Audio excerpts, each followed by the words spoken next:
This is the Daily Edition with Matt Gurey.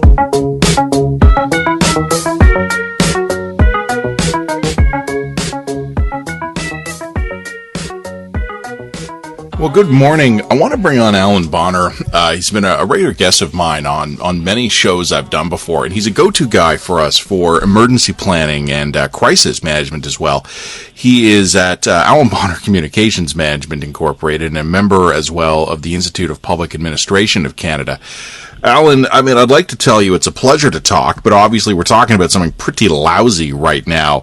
I don't know if you've had a chance to read this yet, but at my a magazine I run with my colleague Jen Gerson, we published an article this morning by a woman named Katie Lewis. She's a journalist based in BC, and what she has done is put together a timeline, day by day, of last week, from kind of the beginning of the emergency in British Columbia, and all she has done is compared the provincial government's response to the response on a day-by-day basis of the Washington state government next door.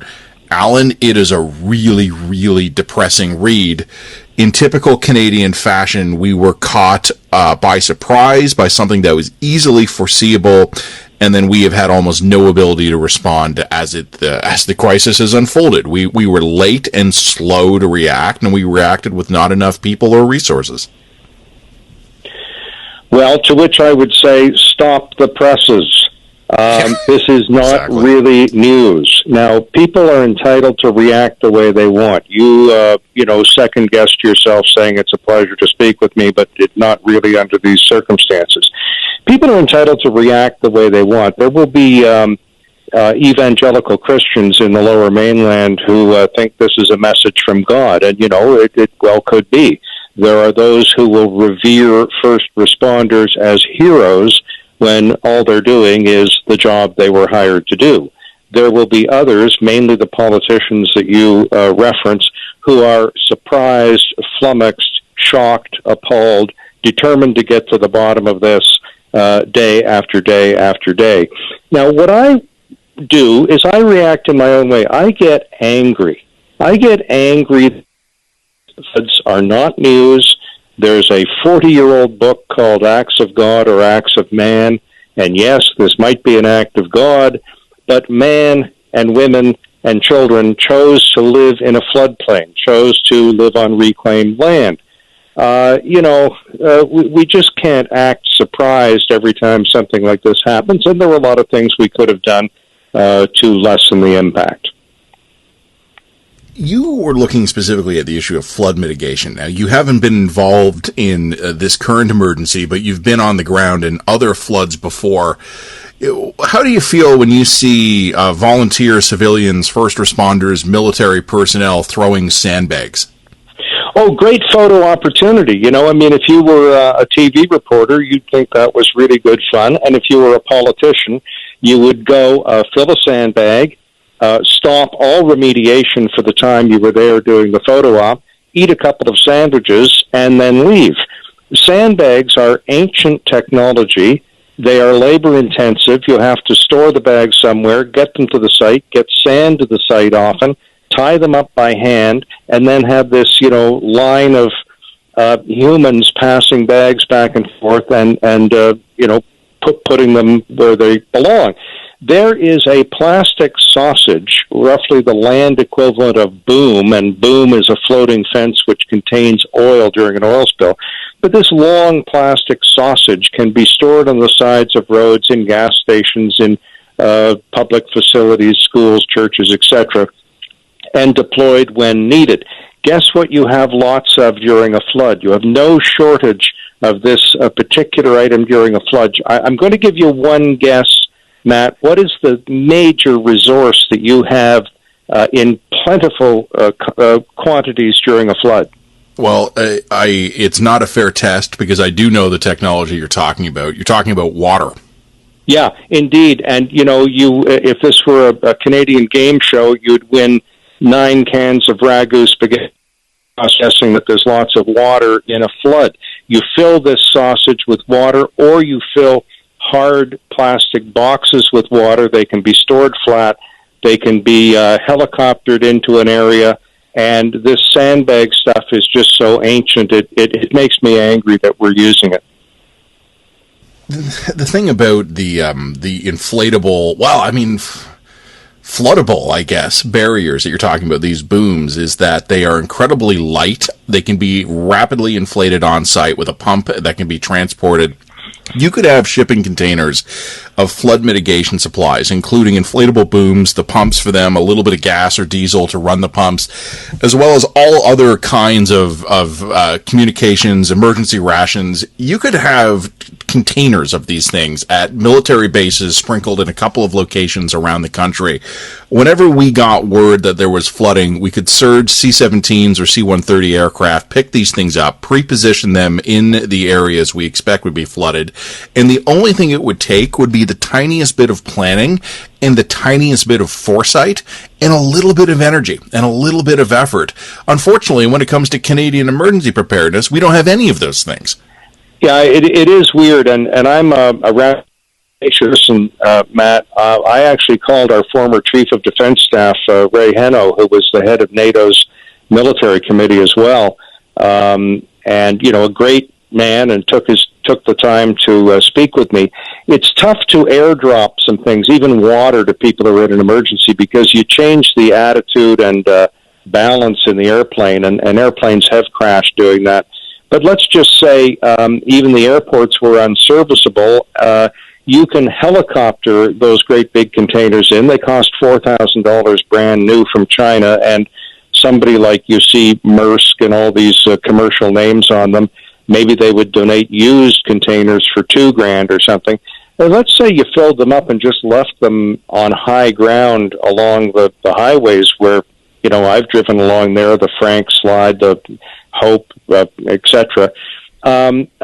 One of these days that plastic will rot and become unusable. But let's say you wasted a couple of $1,000, you probably saved $10,000 in aviation fuel. So whether you transport it or leave it there, and how much and all that stuff is a debatable point. But doing nothing is not a great idea. One of the things in many of these emergencies that would be really helpful is simply rubber boots, mopeds, bicycles, a Sea-Doo, a Zodiac inflatable boat. You could put a lot of this stuff where it might be needed. Yeah, and again, other than the motorized stuff, like having a strategic jet ski reserve, which would be awesome, by the way. But I can see that being problematic. But Zodiacs, a couple of outboard motors, emergency clothing, life preservers, basic flood response equipment. We have a pretty good idea where the high risk areas for floods are in this country. Like, pre-positioning this stuff would not be hard. Let's talk something even more fundamental, though, Allan. Let's talk about the inability of Canadian political leadership to track with this. Is there something uniquely weird about Canadian leadership that leaves us susceptible to being shocked again and again and again by things that are really actually not that shocking? Well, you know what? You don't want to disagree with the host of a radio show because you want to get invited back. However, I am going to disagree with you. I think that the shocked, appalled, flummoxed, chagrined political dialogue, we've just seen 2 years of this in the U.S. About this pandemic. Do you know that there are 500,000 procurement officers in the United States of America? They work at the state, local, federal level. They sit in on committees, disaster preparedness committees with the governor. They form committees and mutual buying societies and what have you. Guess what? That 500,000 people did not procure the most basic stuff required in the pandemic. Look at New Orleans. Must I go on? Yeah, we are flat-footed in this country, but in the richest country the world has ever seen, they're flat-footed there as well. How could we do better? What kind of culture change or leadership change is required on our end to actually do better at this sort of thing?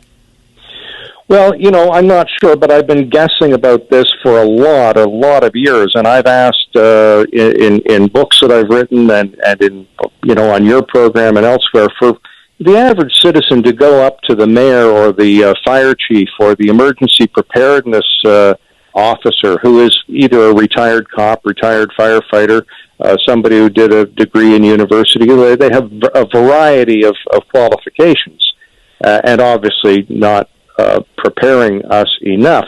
But go up to those people. Go to city council. Say, where do we go if we have to evacuate? In the lower mainland of BC, they have what are called disaster routes that you use to evacuate. But when you go from New Westminster to Coquitlam to, Port Moody, and the disaster route ends, what do? Drive head on into the next vehicle? Where are we to go? What is there? Is there food, clothing, shelter?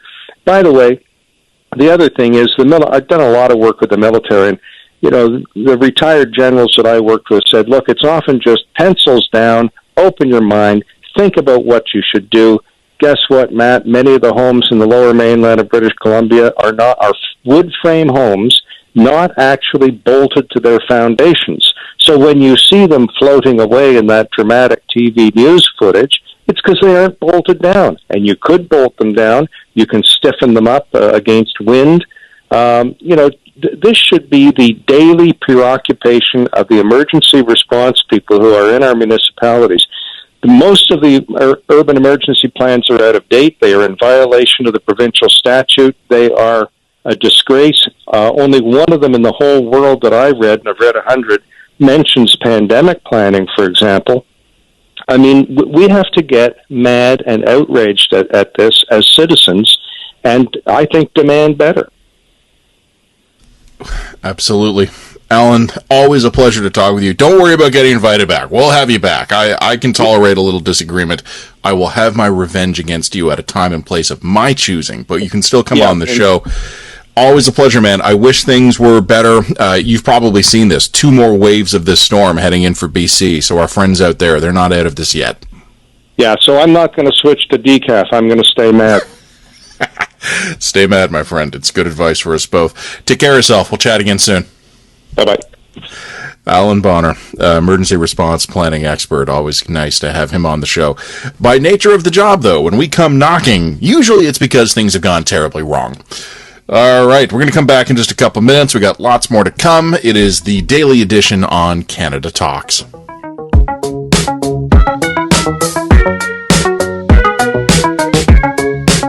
The Daily Edition will be right back with Matt Gurey on Canada Talks, Serius XM 167. Join the Carpenters Union. We'll make it happen. Higher wages, pension, benefits, and job security, plus the hands-on skills training and certifications that will last you a lifetime. We'll make it happen. We have the training, and we have the answers you've been looking for. Join the Carpenters Union. Your career is here. Make it happen at thecarpentersunion.ca today. That's thecarpentersunion.ca.